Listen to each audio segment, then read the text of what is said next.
राज्यपाल रमन डेका से मेधावी विद्यार्थियों ने की मुलाकात। राज्यपाल रमन डेका ने मेधावी विद्यार्थियों का किया सम्मान।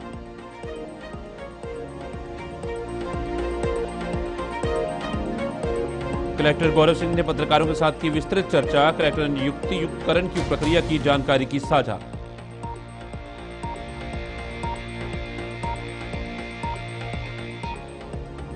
शिक्षा संस्कृति उत्थान न्यास द्वारा राष्ट्रीय अधिवेशन का आयोजन। 28 जुलाई को केरल में संघ प्रमुख डॉक्टर मोहन भागवत होंगे शामिल।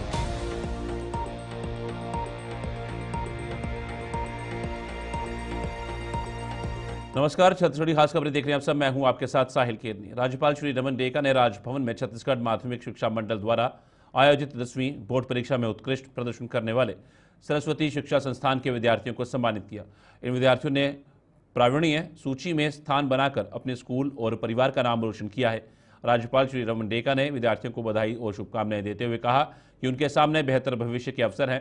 उन्होंने विद्यार्थियों को अच्छे से अध्ययन करने और देश की सेवा करने के लिए प्रोत्साहित किया। उन्होंने कहा कि आज के दौर में प्रतिस्पर्धा बहुत है, इसलिए हर क्षेत्र में विकल्प रखना चाहिए और जो भी करें उसे उत्तम करने का प्रयास करना चाहिए।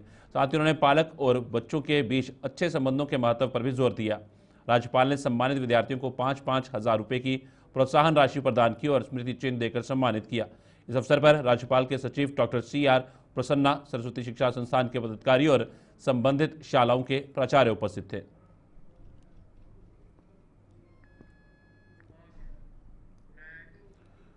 महिला आयोग की राष्ट्रीय अध्यक्ष का हाल ही में राजधानी रायपुर में प्रवास रहा, जहां उन्होंने न केवल अपने पूर्व निर्धारित कार्यक्रमों में भाग लिया बल्कि जन सुनवाई में भी सक्रिय रूप से हिस्सा लिया। इस अवसर पर उन्होंने महिलाओं की समस्याओं के समाधान के लिए लगभग 40 मुद्दों को लेकर चर्चा की, जो समाज में महत्वपूर्ण और संवेदनशील हैं। राष्ट्रीय महिला आयोग की अध्यक्ष ने राहत कर महिलाओं से संबंधित विभिन्न विषयों पर संवाद स्थापित किया ताकि उन मुद्दों को समाज के समक्ष लाया जा सके। इस जन सुनवाई में सभी सम्मानित वकील, डॉक्टर, समाजसेवी और वरिष्ठ प्रबुद्धजन और मौजूद थे, जिन्होंने अपने अनुभव और ज्ञान के आधार पर इस चर्चा को और अधिक सार्थक बनाने में योगदान दिया।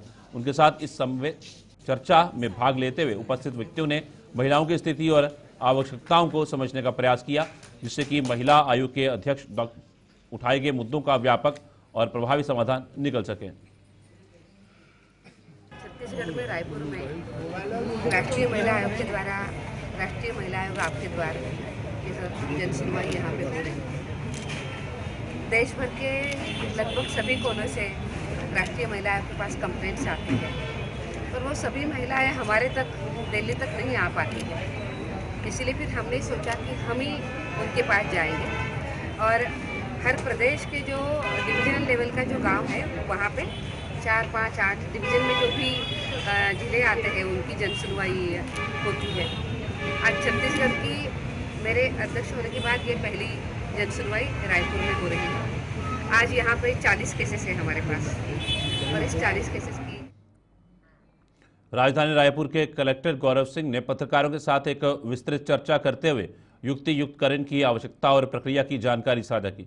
उन्होंने स्पष्ट किया कि युक्तियुक्तकरण का मुख्य उद्देश्य उन विद्यालयों का समायोजन करना है जिनमें छात्रों की संख्या अत्यधिक कम है। इसके अतिरिक्त उन्होंने ये भी बताया कि शेष शिक्षकों का भी पुनः समायोजन किया जा रहा है ताकि शिक्षण व्यवस्था में सुधार सुनिश्चित किया जा सके। इस पहल के परिणाम स्वरूप 90 से अधिक बच्चों को ट्रांसफर सर्टिफिकेट TC की प्रक्रिया से मुक्ति मिल जाएगी, जिसके उनकी पढ़ाई में निरंतरता और गुणवत्ता बनी रहे। ग्रामीण क्षेत्रों में गणित, रसायन, भौतिकी और जीव विज्ञान जैसे विषयों के विषय विशेषज्ञ उपलब्ध। राज्य में शिक्षा व्यवस्था को बेहतर एवं समावेशी बनाने के लिए शालाओं और शिक्षकों का युक्तियुक्तीकरण किया जा रहा है। नगरीय इलाकों में छात्रों की तुलना में अधिक शिक्षक पदस्थ हैं, जबकि ग्रामीण एवं दूरस्थ अंचलों में शालाओं की स्थिति इसके विपरीत थी। इसीलिए जहां पर शिक्षकों की कमी है और जिसके कारण शैक्षिक गतिविधियां प्रभावित हो रही हैं और उसका कारण है कि उसी कारण से छात्र छात्राओं का परिणाम भी प्रभावित होता है। इसी स्थिति को सुधारने के उद्देश्य से प्रदेश सरकार द्वारा युक्तियुक्तीकरण का कदम उठाया गया है। इससे जिन शालाओं में शिक्षक की जरूरत है वहां शिक्षक उपलब्ध होंगे। ग्रामीण क्षेत्रों में गणित, रसायन, भौतिकी और जीव विज्ञान जैसे विषयों के विषय विशेषज्ञ उपलब्ध होंगे। शिक्षकों और शालाओं का युक्तियुक्तीकरण किया जा रहा है। सिर्फ उन्हीं स्कूलों का समायोजन किया जा रहा है जिनमें छात्रों की संख्या बहुत कम है और पास में बेहतर विकल्प मौजूद ही हैं। एक ही परिसर में स्थित विद्यालयों को समाहित कर क्लस्टर मॉडल विकसित किया जा रहा है। अतिशेष शिक्षकों को का पुनः समायोजन कर एकल शिक्षकीय और शिक्षक विहीन विद्यालयों में पदस्थापना की। वक्फ अध्यक्ष डॉक्टर सलीम राज ने कुर्बानी के त्यौहार को लेकर एक अपील जारी की है। उन्होंने कहा कि कुर्बानी का त्यौहार शांति और भाईचारे का प्रतीक है और इस अवसर पर हमें बुराई को खत्म करने के लिए कुर्बानी देने का संदेश दिया जाता है।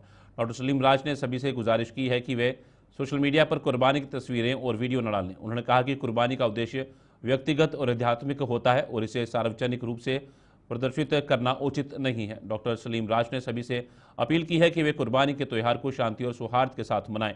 उन्होंने कहा कि यह त्यौहार हमें एक दूसरे के प्रति प्रेम और सम्मान की भावना को बढ़ावा देने का अवसर प्रदान करता है।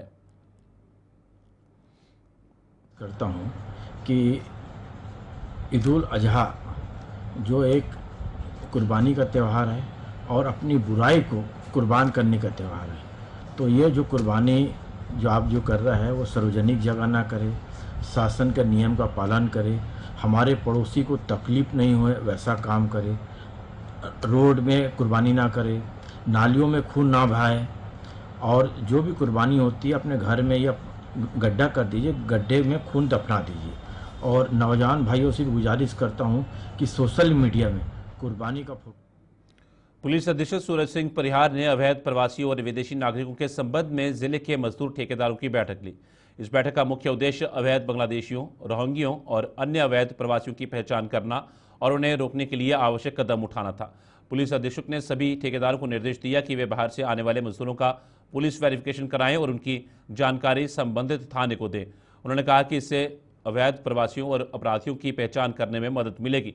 पुलिस अधीक्षक ने ठेकेदारों को निर्देश दिया कि वे बाहर से आने वाले मजदूरों का आधार कार्ड, फोटो, मोबाइल नंबर और अन्य जानकारी रखें और इसका उपयोग पुलिस वेरिफिकेशन के लिए करें। पुलिस अधीक्षक ने जिला स्तरीय मॉनिटरिंग अधिकारी के रूप में अतिरिक्त पुलिस अधीक्षक मणिशंकर चंद्रा को नियुक्त किया है, जो इस संबंध में आवश्यक अभियान चलाकर गहन जांच की कार्यवाही करेंगे।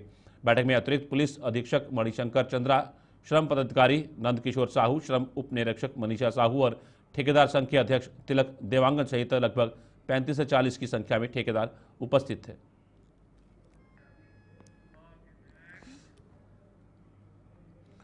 छत्तीसगढ़ राज्य में धर्मांतरण का विवाद एक बार फिर से गर्मा गया है, जिससे विभिन्न दृष्टिकोणों और मतभेदों को उजागर किया जा रहा है। इस स्थिति में दोनों पक्ष, एक पक्ष जो धर्मांतरण के समर्थन में है और दूसरा जो इसके विरोध में है, आमने सामने आ गए। कैबिनेट मंत्री केदार कश्यप ने कांग्रेस के प्रति कठोर टिप्पणी की है, जिसमें उन्होंने प्रश्न उठाया कि आखिर कांग्रेस या दीपक बैज को क्यों पसंद किया जाएगा, जबकि उनके कार्यकाल के दौरान दीपक बैज ने चर्च खोलने के लिए पूरे 5 वर्ष बिता दिए। उन्होंने आरोप लगाया कि अवैध धर्मांतरण को संरक्षण देने का कार्य निरंतर चलता आ रहा है और जो लोग इसे रोकने के लिए कार्रवाई करने वाले थे वे अपनी जिम्मेदारियों से भाग रहे हैं। आरएसएस के प्रतिनिधि अरविंद नेताम ने कहा कि छत्तीसगढ़ सरकार अवैध धर्मांतरण में मदद कर सकती है। केदार कश्यप ने इस पर प्रतिक्रिया देते हुए कहा कि राष्ट्रीय स्वयंसेवक संघ के देश की राष्ट्रीय भावना और विषयों के प्रति समर्पित रूप से काम कर रहा है।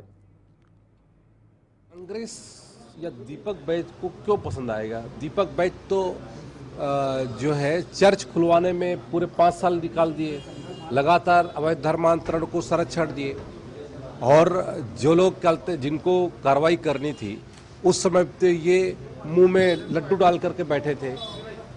नारायणपुर की घटना हो, चाहे उनके ही क्षेत्र की घटना हो, लोंडीगुड़ा की घटना हो, हर घटना में कहीं ना कहीं से उनका अप्रत्यक्ष रूप से ये सहयोग रहता था। वो एक जाकर के उन अवैध धर्मांतरण करने वालों के साथ में खड़े दिखाई देते थे और वो कहते थे कि नहीं, आप लोग अपना काम करिए, हम आपके साथ में हैं, हमारी सरकार आपके साथ में है। ये पीसीसी के अध्यक्ष कहा करते थे। ये दुर्भाग्यपूर्ण है। और जहां तक यदि उनको राष्ट्रीय विचारधारा के साथ में जुड़ना है या फिर अवैध जो कार्य है उनको खात्मा करना है, तो कहीं ना कहीं से इन सब चीजों को चिंता करना। शिक्षा संस्कृति उत्थान न्यास द्वारा राष्ट्रीय अधिवेशन का आयोजन 28 जुलाई को खूबसूरत केरल राज्य में किया जा रहा है। इस महत्वपूर्ण कार्यक्रम में मुख्य अतिथि के रूप में संघ प्रमुख डॉक्टर मोहन भागवत शामिल होंगे, जो इस अधिवेशन की गरिमा को और बढ़ाएंगे। इस आयोजन का मुख्य उद्देश्य राष्ट्रीय शिक्षा नीति के विभिन्न पहलुओं पर चर्चा करना और इसके माध्यम से भारत के पुनर्निर्माण की दिशा में आगे बढ़ना है। ये संस्था शिक्षा के क्षेत्र में सुधार और संवर्धन के लिए पिछले 21 वर्षों से निरंतर सक्रिय रूप से कार्यरत है, जिससे हमारे समाज में शिक्षा के प्रति जागरूकता और उपयोगिता को बढ़ावा मिले।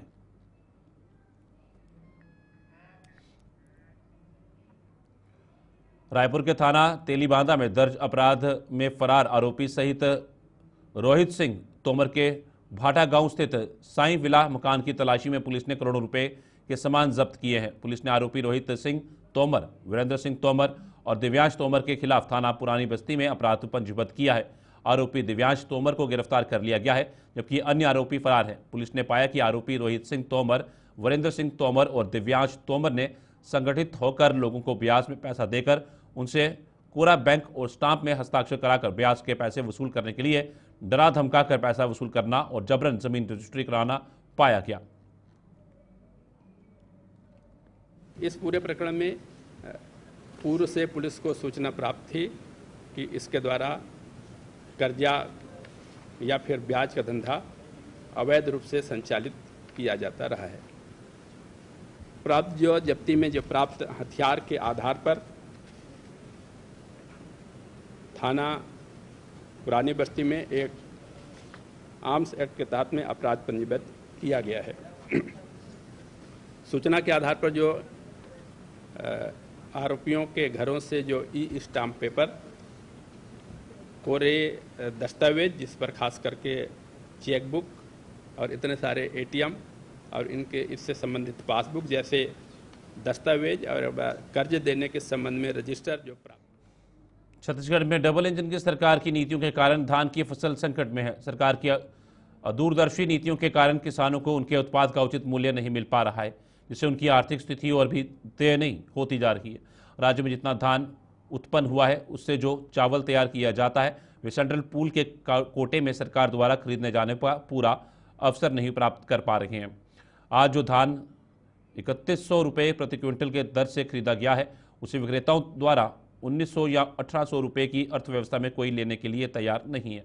यह स्थिति दर्शाती है कि सरकार की अदूरदर्शी नीतियों का खामियाजा अब राज्य के मिलरों को भुगतना पड़ेगा, जो कि उनके व्यावसायिक स्थिरता को गंभीर रूप से प्रभावित कर सकती है। जनता की गाढ़ी कमाई से खरीदा गया धान सरकार निपटाने की स्थिति में नहीं है। खुले बाजार में नीलामी करने की कोशिश की गई। 1800-1900 में भी कोई धान नहीं लेता था और अब राइस मिलों को धान देने की कोशिश की जा रही, जबरिया देने की कोशिश की जा रही है। उन्हें जो भुगतान करना उसके बदले सरकार ने अनिवार्य शर्त लगा दी कि आप धान लें। अब धान की कीमत भी। महिला आयोग के अध्यक्ष किरणमयी नायक के खिलाफ एक पीड़ित ने सख्त शब्दों में गुहार लगाई। उन्होंने आरोप लगाया है कि काउंसलिंग के दौरान, जो कि एक महत्वपूर्ण और संवेदनशील प्रक्रिया थी, महिला आयोग की अध्यक्ष किरणमयी नायक ने उनके साथ अत्यंत अपमानजनक व्यवहार किया। इस अपमानजनक अनुभव के कारण उनकी मानसिक और शारीरिक सेहत पर प्रतिकूल प्रभाव पड़ा है, जिसके चलते उनकी तबीयत बेहद खराब हो गई है। उन्होंने महिला आयोग की अध्यक्ष के खिलाफ कानूनी कार्रवाई शुरू करने की मांग की है। तारीख को महिला आयोग में इसी के लिए बुलाया गया था सर, मैं उपस्थित हुआ था। वहाँ पर छत्तीसगढ़ राज्य महिला आयोग के अध्यक्ष के द्वारा मैं बोलता रहा, लेकिन वो मेरा एक शब्द भी सुनने नहीं चाहिए और मुझे खड़ा करा के कान पकड़ के उठक बैठक करवाई और इतने बीच में मुझे जलील किया सर। इसी में मुझे बहुत अफसोस है सर और मेरा इसी के कारण तबीयत अचानक ख़राब हो गया सर। आज भी मैं बोलने में असमर्थ हूँ, बोल भी नहीं पा रहा हूँ, लेकिन फिर भी मैं आके यहाँ पर निवेदन किया हूँ सर आप लोगों से। और मैं यही चाहता हूँ कि सर मेरे साथ जो भी प्रताड़ना हुआ है उस पर सख्त कार्रवाई। छत्तीसगढ़ी खास खबर में फिलहाल इतना ही। दीजिए इजाजत, नमस्कार।